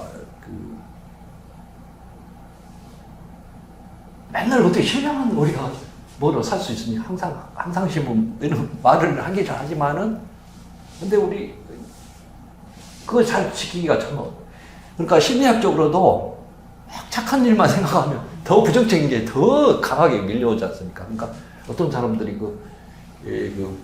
극자에 있던 사람들이 극으로 가는 그 심리적 메커니즘이 있습니다. 그러니까 옛날에 그 레닌의 그 혁명했던 그 볼셰비키들이 그 사람들 꿈에는 자본가들하고 막 술 마시는 꿈이 막 나타난답니다. 그건 절대 아니다고 하니까 근데 꿈에는 막 너무나 억압하니까 반대의 꿈이 나타나고 뭐 김문수 같은 거 보면 아니 극자로 가니까 자기가 그 생각을 너무 하니까 반대가 이렇게 탁 튀어나오거든요. 심리적으로 이런 그 에난드로치움이라고 하는데 이렇게 반대로 나타나고 성경에서는 그 바울이라는 사람이 완전히 그 기독교 탄압한 사람인데 갑자기 기독교 뭐가 돼버리지 않습니까? 이렇게 그 심리적인 어떤 큰 변화가 오는데 그러니까 향화살이는 지금 아까 후천개벽 했는데 후천개벽을 어떻게 생각하십니까? 뭐 선천이 있으니까 후천이 다음 좋은 세상이 올 것이다. 뭐 지금까지 노동자들이 막 진주였으니까 좋은 세상이 올 것이다. 유토피아 세상이 올 것이다. 지금 지상에서 고생했으니까 다음 세상에 천국에 살 것이다. 그런 의미가 후천개벽일까요? 그런 쪽은 네. 그 후천 다시 개벽이라고 말씀하시거든요. 네. 다시 개벽하는 게 이제 어떻게 보면 정신문화적인 개벽 그런 걸 그러니까 기존의 사람들이 이제 하늘의 마음을 이름으로써 네. 각자 의심해가지고 전부가 이제 서로 간에 겹지 않고 이제 도덕을 잃고 그러니까 그런 세상을 다시 돌이키기 위해서는 우리가 이제 다시 개벽을 하기 위해서 서양도 하고 그다음에 이제 뭐 시천주 해가지고 그다음에 사인요청하고 그런 식으로 삼경사상을 하고 소리를 하고 그렇게 해서 모든 사람들이 뭔가 사람이 하늘이라는 모시고 있다는 걸 깨달았을 때 그때 이 다시 개벽이 된다는 그런 뜻입니다. 그렇죠. 그러니까 그 선후 관계로 그걸 파악해버리면 선천에 있으니까 후천으로 가면 그게 다 그 종교라든가 사상들이 그 전시대 이념들이 사기친 것이 바로 그 시간 개념으로 선후 개념으로 이렇게 한 것 같아요. 지금 여기 이 자리에서 그야말로 깨달은 지금은 그러니까 어떻게 보면 여기가 후천일 수도 있는 거죠. 여기 그 홍신 얘기대로는 네. 잠박골 고요 적정의 세계로 천천히 돌아가는 대지. 네. 뭐 이런 거죠. 뭐. 그러니까 잠박골. 그러니까 잘못하면 선천 후천을 시간 순서 여기서 저렇게 넘어간다는 것들이 어떻게 보면 그동안의 진보 사관이고 역사는 뭐 발전한다든가 발전 사관이고 그래서 지금은 현세에서 고통을 견뎌야 된다. 내세에 니들 보장 받을 거다라는 이런 그런 이데올로기로 했는데 향화설이는 지금 여기 그러니까 여기가 사실은 저는 그러니까 성유천 개벽은 따로 분리된 게 아니라 바로 여기가 어떤 개벽의 현장이라는 것이지 시간 개념으로 봐서는 절대 안 된다는 생각을 합니다. 이번 뭐 응호모 사태라든가 구청 개벽 수상이 왔다 저는 그렇지 이미 왔다. 우리가 2번을 지나가지고 뭐 하는 게 아니라 이미 왔다. 우리한테는 와 있다. 우리가 지금 그 세계에 지금 살고 있다.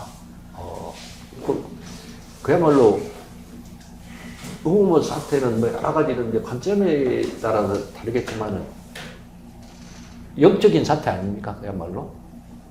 정말 그 부분은 참 신기한데 서로 다른 이해관계에 이렇게 살고 있고 제가 그 국회 앞에도 가봤거든요. 그 어떤 아이가 제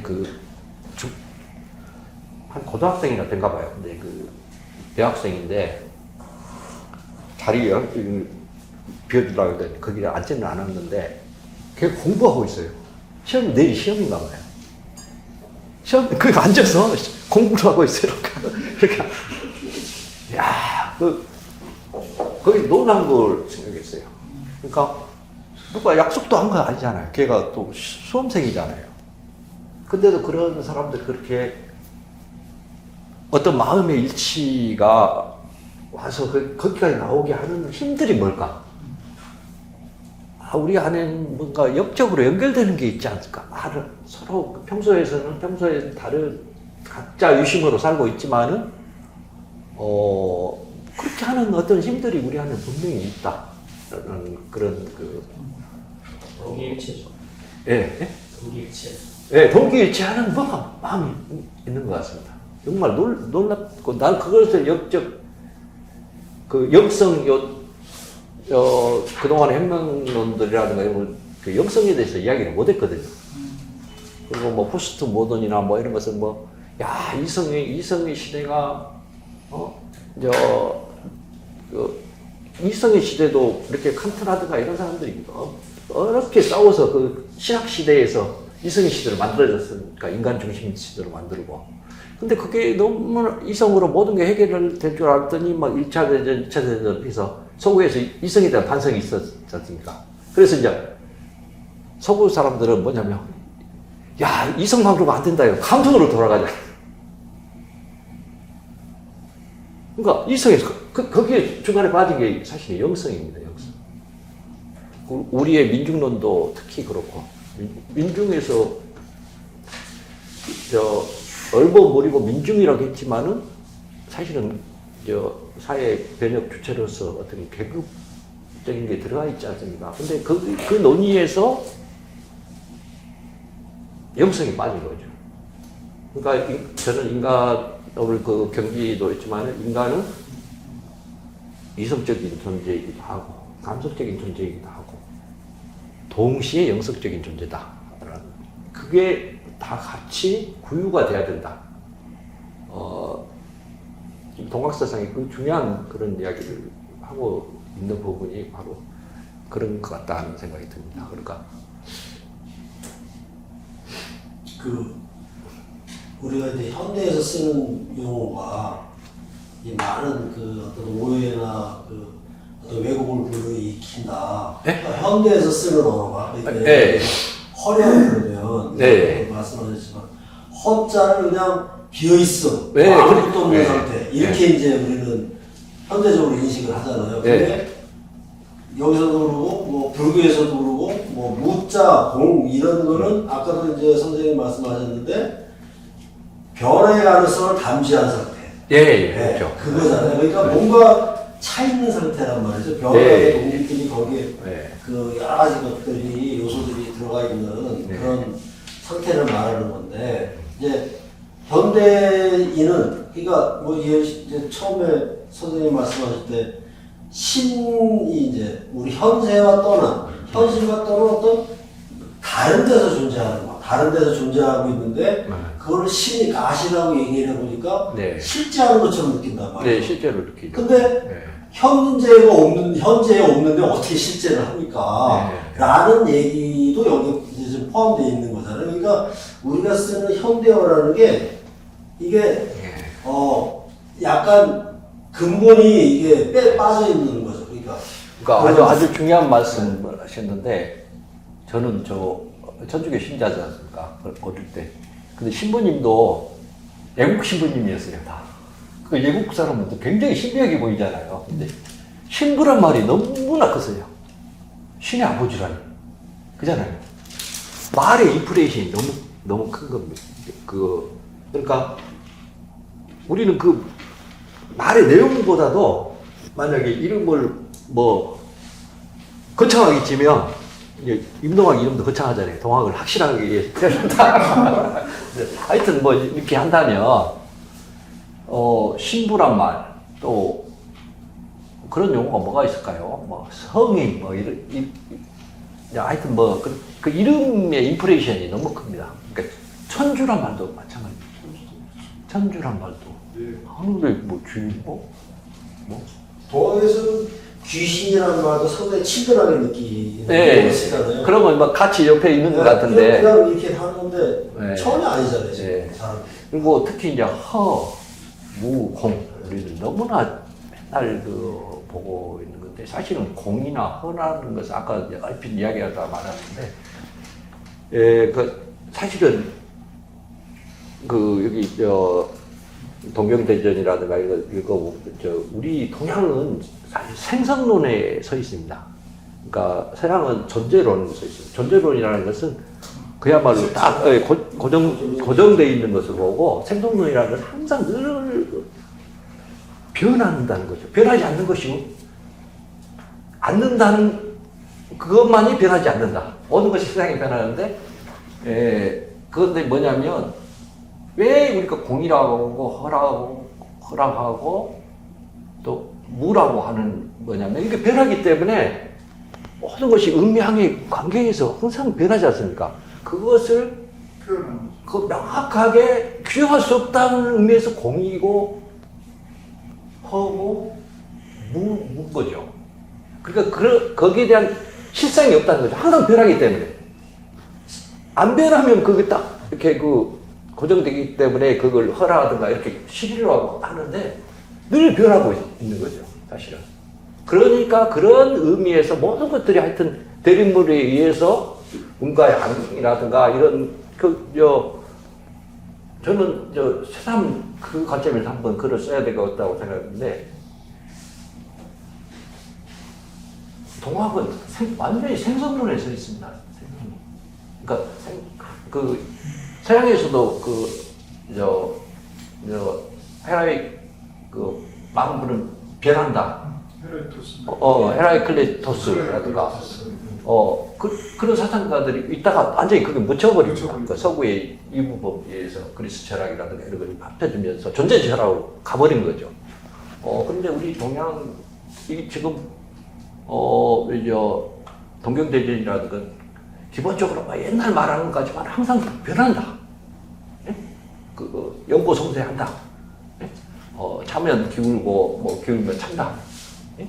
이런 그것이 생성론입니다. 그러면 신도 마찬가지고. 그러니까 그런 그 변화 자체를 늘 변하기 때문에 뭐라고 할 수 없다는 것이 공이고 무고 허입니다. 근데 비어있다. 아까 말이 비니까 비어있다. 진공이다. 이런 식으로 받아들이고 공 아무것도 없다. 이런 식으로 해버리고. 어떤 스님을 한 사람 봤는데, 이 사람 공에 대한 화두를 들었나 봐요. 그래갖고 맨 없는 공을 하다가 머리가 타버렸다고. 자기 머리가 타버렸다고. 그런데 그 공을 잘못 이해한 거죠. 공을 잘못 이해한 거고. 그래서 저는 통교에 있는 영이라는 것도 그런 생성론적인 관점에서 이렇게 봐야 된다. 항상 변화, 신도 변하는 거죠. 그러니까 인간과 작용에 의해서 변화하고, 변하는 모습을 각자한테 모습도 똑같지 않을 것 같아요. 그 신적인 것을 느끼는 것은. 그래서 저는 그 아까도 말했지만 큰 진리나 그 알 수 없는 마음 가운데 마음 가운데 일어나는 것이 부지심이라는 표현이 저는 너무나 큰 표현이라고. 아마 저는 도울책을 일부러 안 봤어요. 전 하여튼 텍스트에 그냥 최대한 주목하면서 나 나름대로 시를 해석하자. 하고 그 아까 뭐 자랑 같지만 그 영우랑 의미도 이제 어디서 만나면 서로 영어로 합시다. 서로 신령한 것들입니다. 그리고 그 손 선생이 진짜 뭐 도움교리 같은 처음으로 접주들 낼 때 모임을 세상에 영구라는 표현, 그 표현 하나도 그러니까 그 본인의 사상이 다 들어있는 거죠. 들어있는 거죠. 그냥 하나도 허투루하게 하지 않았던 거죠. 어떻게 보면 그때 나이 얼마나 됐겠습니까? 그런데 이제 그런 얘기를 사실은 잘 안 쓰지 않나요? 예? 우리가 잘 안 쓰지 않나요? 그러니까 써야죠. 동학에서도 네, 서로 영으로 이제 영으로 만나면 영으로 개념을 네, 잘 안 쓰는 서로 신령한 것이다. 것이다. 아까로 말하면 그냥 뭐 하늘님이라고 하죠. 하느님이라고. 아, 네. 똑같은 말. 하늘님으로 근데 예, 그렇게 얘기하시네요. 그러니까 그 여기하고 비슷하게 그 하이데거라는 철학자 보면 그 하우스 집행이라는 말이 있는데 그것을 막 지우로 번역하고 그러는데 여기하고 딱 맞는 것 같습니다. 그러니까 뭐냐면 저는 그러니까 신령한 벗이라는 말도 좋습니다.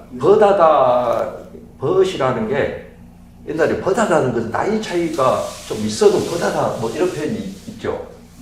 아 누구하고 누구 벗하다. 근데 벗이란 말이 벗다는 말도 있는 것 같다.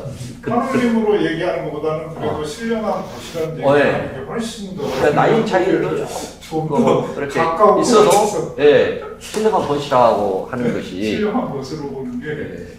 하느님보다는 신령한 벗이라는 하늘님은 이제 워낙 많이 써가고. 네. 그게 좋은 것 같아. 아까 하이데거 이야기를 좀 했는데 하우스 프로이덴인데 그거는 언제나 편할 때 자기 그 속내를 이야기할 수 있고 얼마든지 이렇게 만나면 그것을 그냥 궁색하게 동물하신 분들이 뭐 지우라 하는데 어떻게 보면 이런 그 영적인 의미도 있고 그야말로 어떤 그 서로 정신이 맞는 거죠. 이제 어떤 지향적인 가치라든가.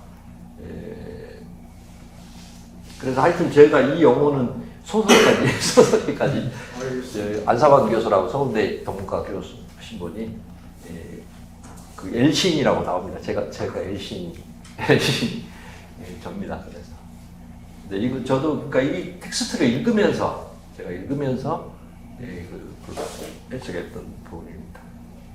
제자랑 좀 하네요. 근데 하여튼 그 서구의 신들이 그 남성 컬트라고 합니다. 남성식으로 간 거죠. 그래서 아까 말했던 그 남성 신이고 하늘 숭배. 그러니까 그 중국의 그 천일하밀 같은 것도 사실은 천자를 임금을 올리기 위해서 하는 거지 않습니까? 그러니까 하늘 숭배로 가버린 거죠. 그 하늘 컬트라고 부르는데 땅의 컬트, 그야말로 여신적인 거, 그야말로 그런 것들이 이제 하늘 컬트로 하는 동안 땅 컬트가 그야말로 지하의 영역으로 가버린 거죠. 그리고 그게 그러니까 누구죠?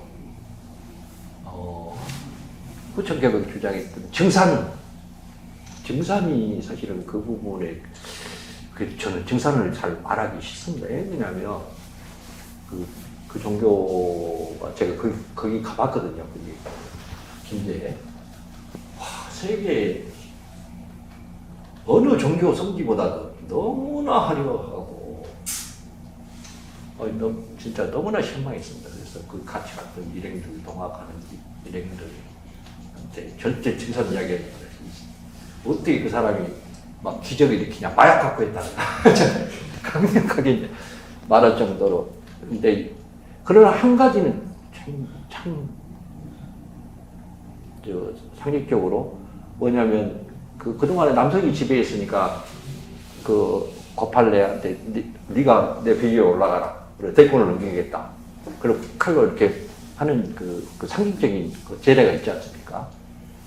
그 부분은 진짜 100년 전에 그랬다면 대단히 성각자이고, 근데 그것도 이용하더라고요. 통일교도 이용하고. 그러니까 사실 진리는 함부로 말하면 안 된다. 막 사이비들이 그걸 악용합니다. 자기들 그 논리를 보호하는데. 좀 그런 게 있습니다.